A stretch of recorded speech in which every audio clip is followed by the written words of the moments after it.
एक राजा था। उसका एक ही पुत्र था। क्योंकि वह बचपन से ही बड़े लाड प्यार से पला था, इसी कारण वह आगे चलकर आलसी हो गया था। जब राजा की मृत्यु होने लगी तो उसने अपने इकलौते पुत्र को बुलाकर कहा, बेटा, मैं तो मृत्यु शैया पर पड़ा हूँ, किंतु तुम एक बात ध्यान रखना, तुम प्रजा को सताना नहीं और उन्हें हमेशा खुश व संपन्न रखना। और हाँ बेटा, यह बात भी जान लो कि तुम्हारी मृत्यु सांप के काटने से एक निश्चित दिन को होगी। यह कहते हुए राजा तो हमेशा के लिए सो जाता है। अपने पिता के जाने के बाद राजकुमार घबराया हुआ रहता है। एक दिन उसके मन में यह बात आई कि जंगल में जाकर तपस्या की जाए और राजकुमार सारा राजपाट और अपनी पत्नी व बच्चों को छोड़कर जंगल में चले जाते हैं। तो उसे जंगल में एक महात्मा जी मिले। राजकुमार उनका शिष्य बनना चाहता था। महात्मा जी ने उसे शिष्य बनाने से इनकार कर दिया। राजकुमार बहुत ही उदास हुआ और वह वहीं कुटिया बनाकर तपस्या करने लगा। उसकी तपस्या से महात्मा जी बहुत प्रसन्न व प्रभावित हुए। एक दिन महात्मा जी ने कहा, बेटा, तुम तो राजकुमार हो, तुम अपने राज्य वापस लौट जाओ और राजपाट संभालो। लेकिन राजकुमार ने कहा, महाराज, मैं अपने राज्य में वापस नहीं लौटूंगा। तो महाराज बोले, लेकिन क्यों, क्या बात है बेटा? राजकुमार ने कहा, महाराज, बात ऐसी है कि मेरी मौत सांप के काटने से लिखी है। मैं चाहता हूँ कि सांप ना काटे, अतः मेरा विचार है कि मैं यहाँ आपके चरणों में बाकी की ज़िंदगी गुजार दूँ।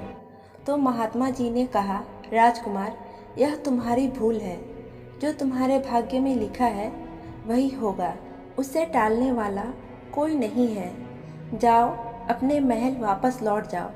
आखिर में राजकुमार मान जाता है और वह साधु से कहता है, महात्मा, आप मुझे कुछ उपदेश देने की कृपा करें। साधु महात्मा कहते हैं, मेरी 3 बातों को हमेशा ध्यान में रखना कि सुबह उठकर टहलना चाहिए, इससे लक्ष्मी आती है। और दूसरी बात, घर आए अतिथियों का सत्कार करना चाहिए। और तीसरी बात, पहला गुस्सा पी जाना चाहिए। इस प्रकार 3 बातों का उपदेश लेकर राजकुमार अपने राज्य वापस लौट आता है। राजकुमार को देखकर उनकी प्रजा और रानी बहुत खुश होते हैं और उनका बड़े ही धूमधाम से स्वागत करते हैं।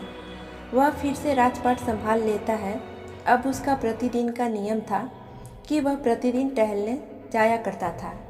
एक दिन वह सैर करने गया तो रास्ते में उसे एक औरत रोती हुई मिली। उसने उस औरत से पूछा कि तुम कौन हो? तो वह बोली कि मैं राज्य लक्ष्मी हूँ।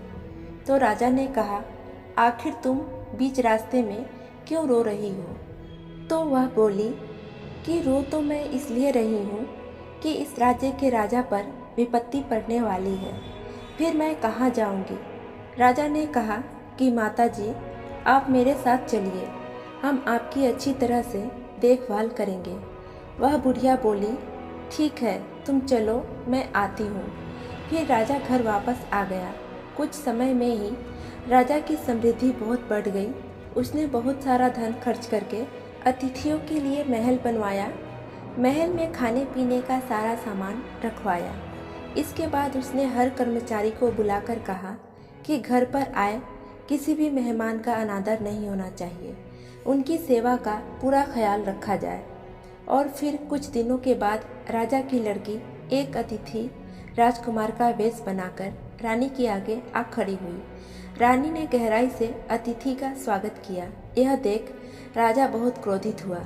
रानी को अन्य अजनबी राजकुमार के साथ बातें करते देखा। वह रानी के पास आया। उसने रानी को दंड देने के लिए म्यान से तलवार निकाली। तभी उसे याद आया कि इंसान अगर पहला गुस्सा पी जाए तो उससे कोई भी जीत नहीं सकता। तो राजा का मन बदल गया। उसने तुरंत सारा क्रोध पी लिया, तलवार म्यान में डाल ली। राजा की लड़की जो राजकुमार के वेश में थी, राजा का क्रोध देखकर घबरा गई। उसने झट से अपना वेश बदल लिया।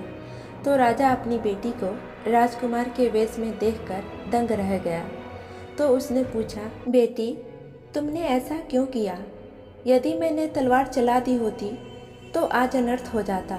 तो वह बोली, पिताजी आपकी मृत्यु सांप के काटने से लिखी हुई है, इसलिए मैंने सोचा कि आपके जाने के बाद मैं राज्य चला सकती हूँ या फिर नहीं। बस यही देखने के लिए मैंने इस प्रकार किया।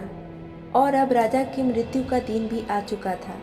उसे साधु की बात याद थी कि घर आए अतिथि का स्वागत करना चाहिए।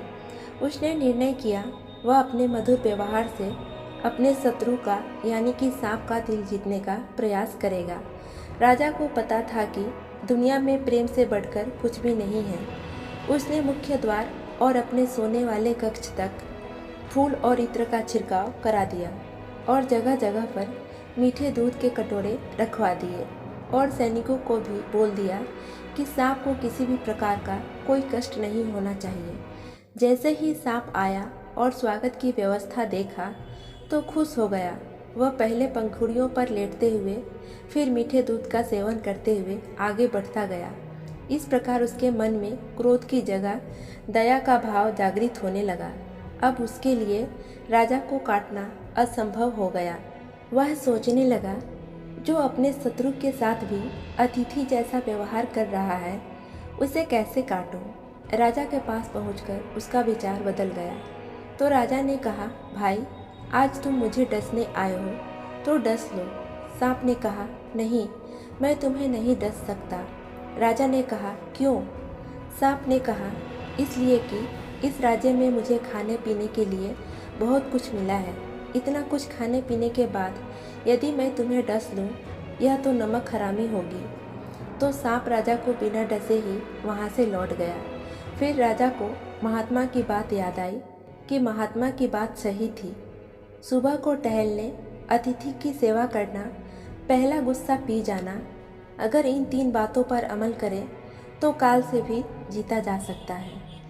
तो फ्रेंड्स, ये कहानी आपको कैसी लगी हमें कमेंट करके ज़रूर बताएं और इस वीडियो को लाइक करें, चैनल को सब्सक्राइब करके बेल आइकन की घंटी को प्रेस कर लें, जिससे मेरी आने वाली सभी वीडियोस की नोटिफिकेशन आप सभी को टाइम टू टाइम मिलती रहे। तो आज के लिए इतना ही। अगले वीडियो में फिर से मिलेंगे, तब तक के लिए गुड बाय।